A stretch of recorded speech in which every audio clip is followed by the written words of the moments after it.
Ağ şəhərdə gəzərkən birdən ürəyimdən isti və xoş ətirli bir kofe içmək keçdi. Bu dəfə yolumuz Naşa Daça restoranına düşdü.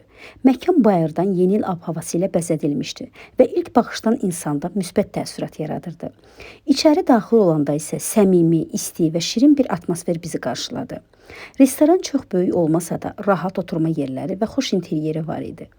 Üst geyimimizi çıxardıb əyləşdikdən sonra menyuya nəzər saldıq və sifarişimizi verdik. Məkanın interyeri xüsusilə diqqət çəkirdi. Tavandan asılan yaşıl bitkilər, isti işıqlandırma, kərpic divar detalları və retro üslubda seçilmiş dekor elementləri ümumi ab-havanı daha da səmimi edirdi. Hər küncdə düşünülmüş xırda detallar vardı və bu da insana özünü rahat hiss etdirməyə kömək edirdi.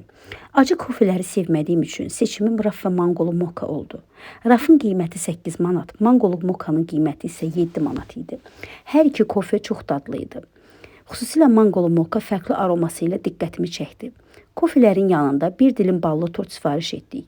Tortun qiyməti 11 manat idi və dadı doğrudan da çox ləzzətli oldu.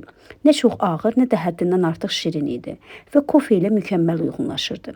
Məkanda 7% xidmət haqqı tətbiq olunur.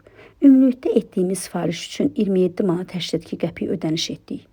Qiymətlər məkana, təqdimata və dad keyfiyyətinə uyğun idi. Ümumiyyətlə, Naşa Daça həm sakit kofe içmək, yemək yemək və dostlarla səmimi və xoş vaxt keçirmək üçün çox uyğun bir məkandır. Ağ şəhərə yolunuz düşsə, bura dəyərləndirilməsi ünvanı.